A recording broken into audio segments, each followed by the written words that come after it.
49 fertility centre మీకు అందిస్తుంది కేవలం 899 రూపాయలకి fertility assessment package. Welcome to Telugu popular TV. ఇప్పుడు మనతోటి జియో పొలిటికల్ అనలిస్ట్ సురేష్ కొచ్చటిల్ గారు ఉన్నారు. నమస్కారం సురేష్. నమస్కారం. సురేష్ గారు, ఇప్పుడు బంగ్లాదేశ్లో రాజకీయ పరిస్థితులు పూర్తిగా మారిపోయాయి. అక్కడ షేక్ హసీనా లేదు, ఇప్పుడు ప్రభుత్వం 20 ఏళ్ల తర్వాత అక్కడ ప్రభుత్వం మారింది. బిఎన్పి తారిక్ రెహమాన్ వచ్చిన పరిస్థితి అంటే త్వరలో మన దగ్గర చూస్తే త్వరలో వెస్ట్ బెంగాల్ ఎలక్షన్స్ కూడా ఉన్నాయి. ఇక్కడ బంగ్లాదేశ్లో పరిస్థితులు, రాజకీయ పరిస్థితులు, అక్కడ జరుగుతున్న డెవలప్మెంట్స్, త్వరలో జరగబోతున్న బెంగాల్ ఎన్నికల మీద మమతా బెనర్జీ ఇప్పుడు ప్రస్తుతం సీఎంగా ఉన్నారు, ఎలా జరగబోతోంది? ఫస్ట్ ఆఫ్ ఆల్ అక్కడ జరిగే స్పెషల్ ఇంటెన్సివ్ రివిజన్ కంప్లీట్ కావాల్సి వస్తుంది. ఇంకొక 3-4 రోజులు ఉన్నాయి. ఇంకా డెడ్ లైన్ ఎక్స్టెండ్ చేసి చేసుకోవచ్చు. సుప్రీంకోర్టు చెప్పలేదు ఇంకా దాని గురించి. ఆల్రెడీ ఎక్స్టెండ్ చేసి ఇప్పుడు దాకా వచ్చారు. బహుశా ఈ సాటర్డే డెడ్ లైన్ ఎక్స్పైర్ అయిపోతుంది.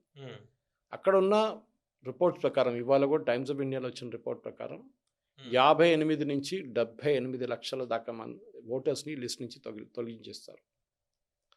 Dead, permanently shifted and duplicate voters. ఇంకోటి, నోటీస్ ఇచ్చి చాలామంది రాలేదు. నోటీస్ ఇచ్చి రాని మంది చాలామంది ఉన్నారు. న్యాచురల్లీ వాళ్ళు బంగ్లాదేశ్ వాళ్ళు. ఇప్పుడు ఈ పరిస్థితుల్లో మీరు చెప్పిన దాని ప్రకారం ఇప్పుడు మీరు ఎలక్షన్లో గెలిచింది జమాయతే ఇస్లామీ తక్కువేం గెలవలేదు. 78 సీట్లు అంత వచ్చింది వాళ్ళకి. They are very strong opposition. And వాళ్ళు బంగ్లాదేశ్లో ఏ మార్పు చేయనియరు. వాళ్ళు ట్రెడిషనల్ మోడ్, మహిళలు ముందుకు రాకూడదు, మహిళలు ఇంట్లోనే ఉండాలి, మహిళలు బయట వచ్చి పని చేయకూడదు, బయట వస్తే బుర్కా వేసుకోవాలి. ఇది వాళ్ళ టిపికల్ తాలిబాన్ మైండ్ సెట్ ఉంది జమాయతే ఇస్లామీ. మన దగ్గర కూడా అంతే.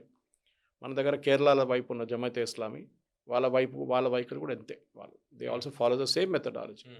ఇట్లాంటి పరిస్థితుల్లో ఇప్పుడు మీరు చూస్తే జమాయతే ఇస్లామీ గెలిచిన సీట్లు మీరు చూడండి, ఢాకా వైపు గెలవలేదు, నార్దర్న్ బంగ్లాదేశ్ గెలవలేదు, ఈవెన్ ఈస్టర్న్ బంగ్లాదేశ్ గెలవలేదు. వాళ్ళు మన మణిపూర్, మిజోరాం అటువైపు ఉన్న అక్కడ కూడా గెలవలేదు. మేఘాలయ వైపు గెలిచిందంతా వెస్ట్ బెంగాల్ వైపు ఉన్న కంప్లీట్ కారిడార్.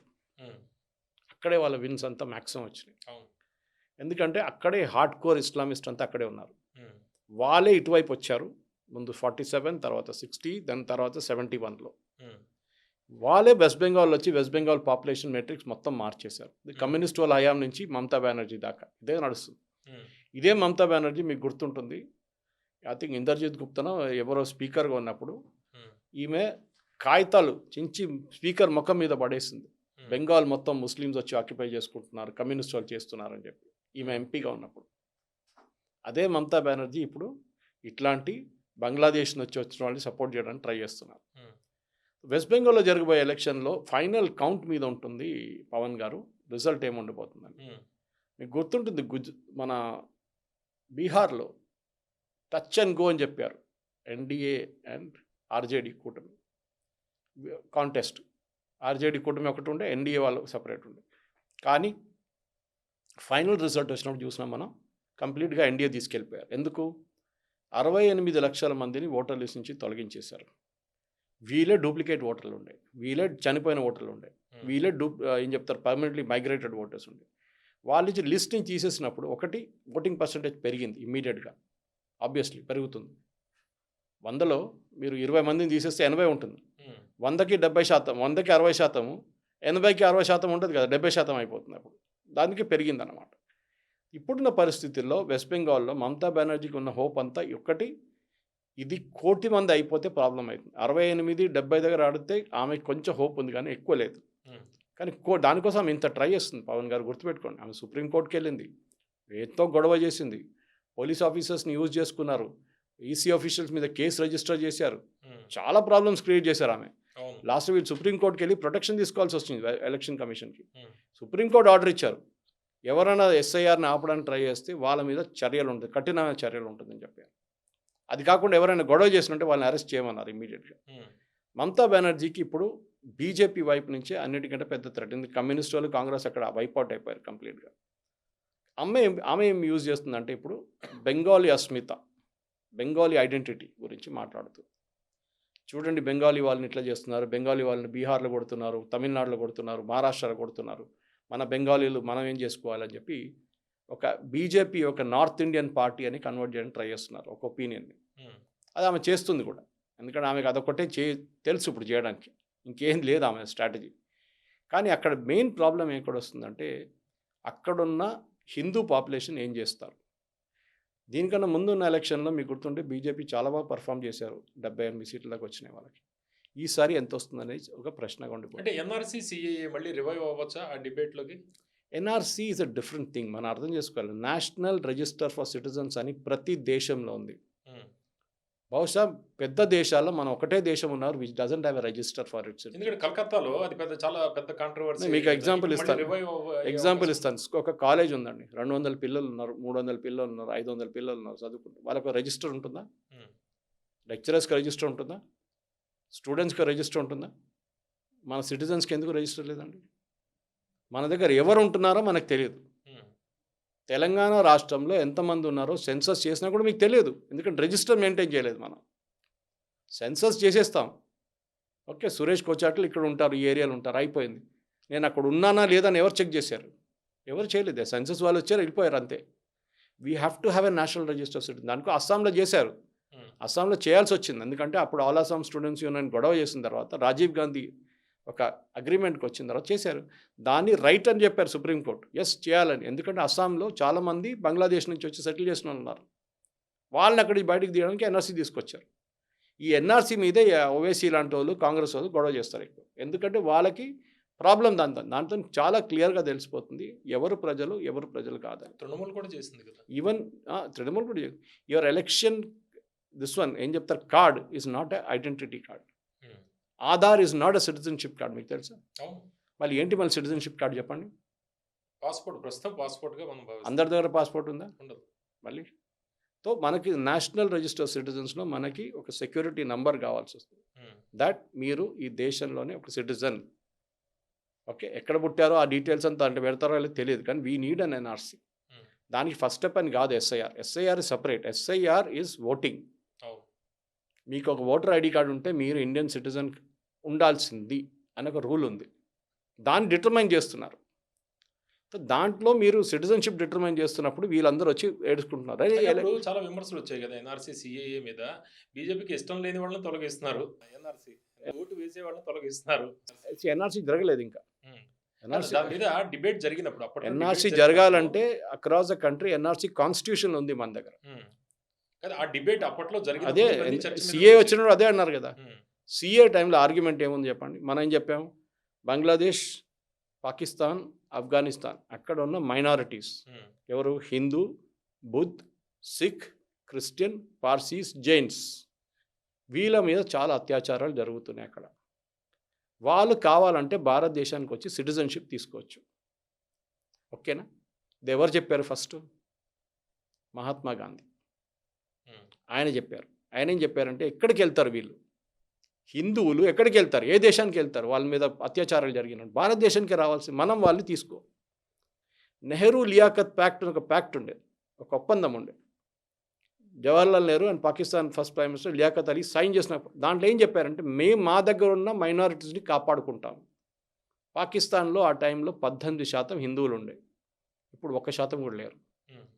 మన దగ్గర ఆ టైంలో 12% ముస్లిమ్స్, 13% ఉన్న ముస్లిమ్స్, ఇప్పుడు 33% అయిపోయారు. ఎవరు చూసుకున్నారండి మైనారిటీస్ని? మనం చూసుకున్నాం, లేకుంటే వాళ్ళు 33 12 మంది ఇక్కడ కూడా 2 3 కావాలండే కదా. ఇక్కడ దే గాట్ రైట్స్, వాళ్ళకి మైనారిటీ రైట్స్ ఉంది, పాకిస్తాన్లో లేదు హిందువులకి. అంటే రేపు వెస్ట్ బెంగాల్ ఎలక్షన్స్లో ఈ అక్రమ వలసలు అనేది కూడా మళ్ళీ ఒక అంశంగా మారుతుందా? డెఫినెట్గా అక్కడ అక్రమమే ఉంటుంది, మీరు చూసుంటారు దీనికన్నా ముందు కూడా అక్కడ జరుగుతుంది ఇదే. ఇది వైలెంట్ ఇన్సిడెంట్స్ అనే బెంగాల్లో చాలా ముందు కమ్యూనిస్ట్ వాళ్ళు చేస్తుండే, ఇప్పుడు మమతా బెనర్జీ చేస్తుంది, అంతే, ఇంకే డిఫరెన్స్ లేదు. కమ్యూనిస్ట్ వాళ్ళు మొత్తం మాయమైపోయారు అక్కడి నుంచి, ఇప్పుడు Mamata Banerjee has replace communist, అంతే. అదే ఓటర్ ఆడియన్స్, ఇది ముస్లిం ఓటర్ ఆడియన్స్ని మమతా బెనర్జీ మెయింటైన్ చేసుకుంటుంది. ఇది డిఫరెన్స్, కొత్తదేం జరగట్లేదు అక్కడ. అంటే బంగ్లాదేశ్లో ఇప్పుడు ప్రభుత్వం మారడం, ఇప్పుడు మమతా బెనర్జీకి లాభమా నష్టమా? సంబంధం లేదు. అక్కడ పరిస్థితులు, బంగ్లాదేశ్లో పరిస్థితులు, అక్కడ పరిస్థితులు వేరేగా, అక్కడ కంప్లీట్గా. అక్కడ ప్రాబ్లం ఏమిటంటే అక్కడ ఉన్న పార్టీలని బ్యాన్ చేయడము, ఒకటి వీరు వస్తే వాళ్ళని బ్యాన్ చేస్తారు, వాళ్ళు వచ్చి వీళ్ళని బ్యాన్ చేస్తారు. హసీనా ఉన్నప్పుడు బిఎన్పిని బ్యాన్ చేశారు, దానికన్నా ముందు జమాత్ని బ్యాన్ చేశారు, ఓకే. తారిక్ రహమాన్ మీద కేసులు పెట్టారు, గ్రెనేడ్ అటాక్ ఒకటి జరిగింది దాని మీద కేసు పెట్టారు. ఈయన వచ్చినప్పుడు ఉల్టా చేస్తున్నాడు ఇప్పుడు, ఓకే. ఈయన వచ్చిన కన్నా ముందే షేక్ హసీనాని బ్యాన్ చేసేసారు, అవామీ లీగ్ ఎలక్షన్లో పోటీ చేయలేరని చెప్తున్నా. ఎందుకు? ఒక డెమోక్రసీలో ఎవరైనా అడగాలి ఉండే కదా, యూఎస్ ఉండొచ్చు, యూకే ఉండొచ్చు, ఎందుకు పార్టిసిపేట్ చేయకూడదు? అరే వాళ్ళు ఉన్నప్పుడు వాళ్ళని పార్టిసిపేట్ చేయలేదు, మేము వచ్చాం మేము చేయనీను కథ. ఇది లాజిక్ అన్నమాట. సో పవన్ గారు, ఇది ప్రాబ్లం ఎక్కడ, మమతా బెనర్జీకి బంగ్లాదేశ్ ఎలక్షన్కి సంబంధం లేదు. అక్కడ మొత్తం ఇస్లామిక్ పార్టీలు 100% ఇస్లామిక్, హిందువులు 1 కోటి మంది ఉన్నారు, కానీ వాళ్ళందరూ డెఫినెట్గా బీఎన్పీకే ఓటేశారు, దాంట్లో డౌట్ లేదు. ఎందుకంటే వాళ్ళకి తెలుసు జమాతే ఇస్లామీ వస్తే అంతే సంగతి హిందువులు, దాన్ని మన దేశంలో కూడా అంతే, అక్కడ కూడా అంతే. సో డెఫినెట్గా ఇప్పుడున్న పరిస్థితుల్లో మమతా బెనర్జీకి బంగ్లాదేశ్లో జరిగిన ఎలక్షన్తో ఏ రిలీఫ్ రాదు. అంటే రేపు బెంగాల్ ఎలక్షన్స్లో బీజేపీ స్ట్రాటజీ ఏముంటుంది, లేకపోతే తృణమూల్ కాంగ్రెస్ మమతా బెనర్జీ వాళ్ళ స్ట్రాటజీ ఎలా ఉండబోతోంది? కాంగ్రెస్ స్ట్రాటజీ ఏంటి? సో కాంగ్రెస్కి అక్కడ లేదు, no future at all. Congress ఒక్క సీటు కూడా రాదు వాళ్ళకి, దీనికంటే ముందు కూడా రాలేదు, కమ్యూనిస్ట్ వాళ్ళు కూడా రాలేదు, ఒక్క సీటు కూడా రాలేదు. వాళ్ళకి పక్కన పెట్టేసాను, నోబడి. కమ్యూనిస్టుల కంచు కోట కదా ఉండే, ఈవెన్ త్రిపుర ఉండే కదా, ఇప్పుడు ఎక్కడున్నారు త్రిపురలో, మొత్తం వైపౌట్ అయిపోయారు. మొత్తం వాళ్ళు తీసుకెళ్ళి, కమ్యూనిస్ట్ వాళ్ళు తీసుకెళ్ళి మ్యూజియంలో పెట్టాలి, ఇప్పుడు ఆ పరిస్థితికి వచ్చేసారు వాళ్ళు. కానీ మనం contest between Mamata Banerjee and BJP. Mamata బెనర్జీకి లాస్ట్ టైం 215 సీట్లు వచ్చింది అనుకుంటాను, నా అంచనా ఉంటే కరెక్ట్ ఉంటే 215 అనుకుంటాను. బీజేపీకి ఏమో 77 or 75 వచ్చింది లాస్ట్ టైం. బీజేపీ వాళ్ళ ఓట్ పర్సంటేజ్ పెంచి ఇంకొక 10% ఎక్కువ తీసుకెళ్తే బీజేపీ విల్ సమ్వేర్ నియర్ 110. 110 వస్తే మమతా బెనర్జీ సీట్లు తగ్గుతుంది. అది పెద్ద తగ్గితే ఎంత తగ్గుతుంది, దట్ ఇస్ ద క్వశ్చన్. అది పెరిగి, ఫర్ ఎగ్జాంపుల్ అక్కడున్న మొత్తం కాన్స్టిట్యున్సీలు అన్నీ తీసుకుంటే మమతా బెనర్జీకి ఒక బ్రేక్ ఈవెన్ రావాలంటే అరౌండ్ 150 మార్క్ క్రాస్ చేయాల్సి వస్తుంది. బలమైన గ్రౌండ్ నెట్వర్క్ ఉంది కదా టీఎంసీకి ఉంది. ఎవరు మొత్తం ఎక్కడ ఇస్లామిక్ పార్టీస్ ఉన్నారు, ఎక్కడ ఇస్లామిక్ ముస్లిం పాపులేషన్ ఉన్నారు, అక్కడే ఉన్నాయి. ఇంకోటి వాళ్ళు కల్కట్టా చుట్టుపక్కల ఉన్న భద్రలోక్ అంటారు, కొంత కమ్యూనిస్ట్ వాళ్ళు ఉన్నారు, ముందు ఏథిస్ట్ వాళ్ళు ఉన్నారు, మేము ఎవరిని పాటించో, ఏ రిలీజన్ మాది కాదంటారు, అట్లాంటి వాళ్ళు కొంతమంది ఉన్నారు. ఓవరాల్గా చూస్తే మీరు బంగ్లాదేశ్లో జరిగిన ఎలక్షన్కి మమతా బెనర్జీ సంబంధం లేదు. బీజేపీ వాళ్ళ స్ట్రాటజీ ఏం తీసుకుంటున్నారంటే మమతా బెనర్జీ ముస్లిమ్స్ కోసం పనిచేస్తుంది, హిందువులకి ఏం చేయట్లేదు. అక్కడ జరిగిన టీచర్స్ సెలక్షన్లో మనకు తెలుగు కరప్షన్ జరిగింది, చాలా మటుకు కరప్షన్ అక్కడ ఉందని చెప్తున్నారు. కానీ ఇప్పుడు మహిళలకి ఏమి ఇస్తున్నారు, స్టాలిన్ కూడా ఇచ్చారు, అట్లనే మధ్యప్రదేశ్లో చేశారు, మహారాష్ట్ర, అది అందరూ చేస్తున్నారు. అది దాంతో ఓట్లు వస్తాయా, డౌట్ఫుల్. దాంతో లాస్ట్ ఎలక్షన్ ఎవరైనా పవన్ గారు ఒక ఎలక్షన్ పోటీ చేస్తున్నప్పుడు, ఇప్పుడు ఎస్ఐఆర్ వచ్చినప్పుడు బీజేపీ వాళ్ళు యూపీలో 2 కోట్ల మంది తీసేశారు. బీజేపీ కదా, ఎస్ఐఆర్లో ఎలక్షన్ కమిషన్ తీసేశారు. దాంట్లో బీజేపీ ఏడుచుకున్నారా? యూపీలో 2,60,00,000 మంది తీసేశారు అని చెప్పి లేదు. చాలా రాష్ట్రాల్లో అదే ఆరోపణలు కూడా తమిళనాడులో 1 కోటి మంది తీసేశారు కదా, వాళ్ళు ఎవ్వరు ఏడట్లేదు. ఈమెకు ఒకటే ఏంటి ప్రాబ్లం, ఎందుకంటే ఆమె ఓట్ అది. బంగ్లాదేశ్ వాళ్ళు ఎప్పుడో కమ్యూనిస్ట్ వాళ్ళ టైం నుంచి దూరొచ్చి దొంగ సర్టిఫికెట్లు తయారు చేసుకొని, దొంగ బర్త్ సర్టిఫికెట్లు, దొంగ ఆధార్ కార్డులు అన్నీ దొంగతనం అక్కడ. దాంతో వాళ్ళు సిటిజన్షిప్ కూడా ట్రై చేసుకుంటామంది, సిటిజన్షిప్ కూడా చాలామందికి వచ్చింది. ఒక పెద్ద ఫ్యాక్టరీ ఉంది అక్కడ దీనికి. దాన్ని అరికట్టడానికే ఎలక్షన్ కమిషన్ 2002కి వెళ్ళిపోయింది. ఫ్రమ్ 2002 నుంచి లెస్ తీసుకొని వాళ్ళు మొదలు పెడుతున్నారు. 2025 కాదు, 2022 కాదు. అది మమతా బెనర్జీకి నచ్చట్లేదు. అంటే ఈ SIR revision, special voter revision ఏదైతే చేశారో దీనివల్ల చాలా ఓట్లు పోయాయి, దాని మీద వీళ్ళు గొడవ కూడా చేస్తున్నారు. ఈ ఎస్ఐఆర్ వల్ల అక్కడ ఫలితాలు మారే అవకాశం కనిపిస్తుందా? అదే చాలా దొంగ ఓట్లు పోయాయి అంటున్నారు కదా. అదే నేను బీహార్ ఎగ్జాంపుల్ ఇచ్చాను మీకు. Bihar example is that. Mamata బెనర్జీకి ఉన్న ఓటర్లు పోయిందని చెప్పి ఆమె ఏడుస్తుంది. ఏమో ఆమె ఏడవద్దు కదా. ఫలితాల మీద ఎట్లా ఉండే అవకాశం ఉంది చెప్పలేము, ఇప్పటికైతే చెప్పలేము. కానీ it all depends on vote దగ్గరకు వచ్చే టైంలో మమతా బెనర్జీ యూజ్ చేసిపోయే స్ట్రాటజీ మీద ఉంటుంది. మాకు హిందువులు వద్దు, మాకు ముస్లిమ్స్ ఒక్కరే ఉంటే లాస్ట్ టైం జరిగిన లోక్సభ పోల్స్లో అదే రిజల్ట్ వస్తుంది. ఈసారిగా దీనికన్నా ముందుసారి జరిగింది. సో డెఫినెట్గా మమతా బెనర్జీకి పెద్ద థ్రెట్ ఉంది. లాస్ట్ ఎలక్షన్స్లో అయితే ప్రశాంత్ కిషోర్ స్ట్రాటజీస్ ఇవన్నీ పనిచేసి అది ప్రశాంత్ కిషోర్ ఎలక్షన్ గెలిస్తే ఆయనే గెలవాడుండే కదా బీహార్లో. అది మనం తెలిసింది. మమతా బెనర్జీకి ఏంటంటే బీజేపీ ఆమె వెంట పడుతున్నారు ఇప్పుడు, క్లియర్. ఆమె ఏం చెప్పింది, ఈసీ ఎలక్షన్ కమిషన్ కాదు బీజేపీ నడిపిస్తున్నారు ఎస్ఐఆర్ అన్నారు. సుప్రీంకోర్టుకి వెళ్తే ఆమె నోరు తెరవలేదు దాని గురించి. ఆమె అది ఇది ట్రై చేసింది సుప్రీంకోర్టులో, డ్రామా ఏం పని చేయలేదు. లాస్ట్లో ఎస్ఐఆర్ విల్ గో ఆన్, ఏ స్టేట్ గవర్నమెంట్ ఎస్ఐఆర్ ఆపకూడదని చెప్పారు supreme court, not just West Bengal, ఏ స్టేట్ గవర్నమెంట్. తమిళనాడు కూడా చుప్చాప్ అయిపోయారు, ఇప్పుడు ఎవ్వరు మాట్లాడలేదు దాని గురించి. సో ఇప్పుడు జరగబోయే elections, but let us see closer to the election. April March ఎప్పుడు జరుగుతుందో దాని మీద క్యాంపెయిన్ మీద ఉంటుంది ఎట్లా ఉందనేది. ఈ మైనారిటీ రాజకీయాలు ఎట్లా ఉంటాయి ఇప్పుడు అంతే కదా, ఇప్పుడు ముందు వాళ్ళు కమ్యూనిస్ట్ కూడా వాళ్ళే ఉంటారు కదా. అంతే, వాళ్ళు మెజారిటీ, మైనారిటీ కాదు వెస్ట్ బెంగాల్. అవును. ముర్షిదాబాద్, మాల్డా, 24 పర్గనాస్, కల్కత్తా, ఉమ్, ఈ ఏరియాస్ అంతా మైనారిటీ డామినేటెడ్, కంప్లీట్లీ ముస్లిం డామినేటెడ్. మైనారిటీ అని చెప్పకూడదు, క్రిస్టియన్స్ లేరు కదా, అవును. ముస్లిం డామినేటెడ్. వాళ్ళ బంగ్లాదేశ్ నుంచి వచ్చిన వాళ్ళు ఆల్మోస్ట్ 80% దాని నుంచి బంగ్లాదేశ్ నుంచి వచ్చిన వాళ్ళు over a period of time 30-40 సంవత్సరాల్లో వాళ్ళు మొత్తం దొంగ సర్టిఫికెట్లు అన్నీ నేను చెప్పాను చూడండి, అన్నీ తయారు చేసుకున్నారు. డాక్యుమెంటేషన్ మొత్తం ఫ్రాడ్. ఉమ్, దాంతో వాళ్ళ ఆధార్ కార్డు, కొంతమంది పాస్పోర్ట్, కొంతమంది ఓటర్ ఐడి కార్డు అన్నీ తీసుకున్నారు. దానికోసం మీకు గుర్తుంటుంది, ఈ ఎలక్షన్ అనౌన్స్ చేయగానే, ఎలక్షన్ కదా ఎస్ఐఆర్ అనౌన్స్ చేయగానే చాలామంది బంగ్లాదేశ్ వాళ్ళు బార్డర్ వైపు పారిపోయారు. మీకు ఆ స్టోరీ గుర్తుంటుంది, ఆ వీడియో అంతా. ఎందుకు? వాళ్ళకి తెలిసిపోయింది పట్టుకుంటే. ఎందుకంటే పట్టుకుంటే మీకు 10 సంవత్సరాలు జైలు శిక్ష, స్ట్రిక్ట్ అది. వితౌట్ ఎనీ డాక్యుమెంట్ మీరు భారతదేశాన్ని దూరారంటే మీకు 10 సంవత్సరాలు జైలు వేసేస్తారు మిమ్మల్ని. అది భయపడి పారిపోయారు వీళ్ళందరూ. ఈ కాంగ్రెస్ ఒంటరిగా పోటీ చేయబోతోంది, నష్టమా? నష్టమా? మమతా బెనర్జీకి? ఒక్కరు కూడా డిపాజిట్ రాదు. ఉమ్. కాంగ్రెస్కి మెయిన్ ఓట్ బ్యాంక్ అంటే ఎవరు? ఇది ఇండియా ముస్లిమ్స్. కూటమిలో ఉన్నవాళ్ళు ఇప్పుడు విడిగా పోటీ చేయడం. నాకు ఆ మమతా బెనర్జీ భయం ఉండాల్సింది కాంగ్రెస్ కాదు, ఓవైసీ ఉండాలి. ఉమ్, రేపు చార్మినార్ పార్టీ అక్కడ పోయింది అనుకోండి, ఉమ్. అప్పుడు ఆమెకు భయం ఉంటుంది, ఉన్న ముస్లిం ఓటు ఈయన తీసుకెళ్ళిపోతాడో అని చెప్పేసి. బీహార్లో చేసినట్లు. ఓవైసీ వాళ్ళది ఏంటి స్టాండ్?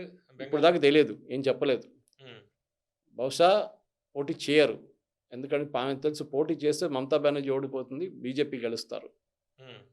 అస్సాంలో పోటీ చేస్తారు ఓవైసీ, కానీ అక్కడ చేయరు.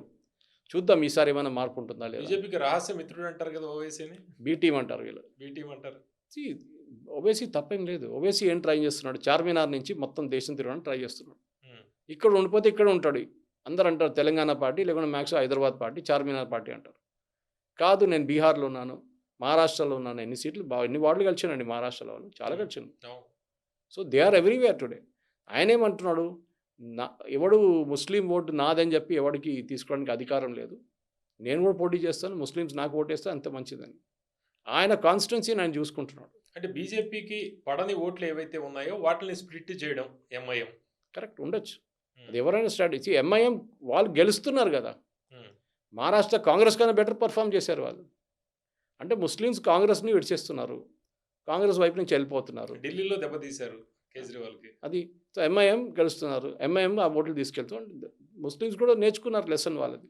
ఈ కాంగ్రెస్కి ఓటు ఇచ్చి ఫైదా లేదు, ఏం పనికిరాలు వేరు, ఓవైసీకి చూద్దాం ఏమైనా చేస్తాడేమో మన కోసం అని. అది స్ట్రాటజీ అనమాట. అంటే ఓవైసీ ఫ్యాక్టర్ రేపు ఏ నిర్ణయం తీసుకుంటారు బెంగాల్లో అనేది ఒక మలుపు, ఒక టర్నింగ్ పాయింట్గా భావించవచ్చు మనం. వచ్చు, కానీ నేను అనుకుంటే ఇప్పుడు దాకా ఓవైసీ ఏం ఇండికేషన్ ఇవ్వట్లేదు, పోటీ కూడా చేయరు అని తెలిసి. అక్కడ పోతే జరుగుతుంది, నేను చెప్పిందా జరుగుతుంది. ఏది మమతా బెనర్జీ ఓడిపోతారు, ఎస్పెషలీ ఆ బార్డర్ డిస్ట్రిక్ట్స్లో. ఎంఐఎం గెలవలేకపోతే కూడా మమతా బెనర్జీకి అది చాలా పెద్ద లాస్ కాబోతుంది. దాంతో బీజేపీ గెలుస్తారని భయం ఉంది, ఈవెన్ ఓవైసీకి భయం ఉంది. అది జరగకూడదు అని చెప్పి చేస్తాం. ఈవెన్ ముంబైలో చూడండి, మహారాష్ట్ర లోకల్ బాడీ ఎలక్షన్స్లో అన్ని ముస్లిం డామినేటెడ్ కాన్స్టిట్యున్సీలోనే పోటీ చేశారు. బీహార్లో కూడా అంతే కదా, బీహార్లో ఉన్న ఒక 25 నుంచి 30 ముస్లిం డామినేటెడ్ కాన్స్టిట్యున్సీ, ఇక్కడ ముస్లిమ్స్ 30%, 40% ఉన్నారు, అట్లాంటి కాన్స్టిట్యున్సీ నుంచి పోటీ చేసినారు. ఆ ఓట్లను తీసుకెళ్ళిపోయాను అంతే. గెలిచిన కదా, 5 సీట్లు గెలిచిన. అది బెస్ట్ పర్ఫార్మెన్స్ వాళ్ళది.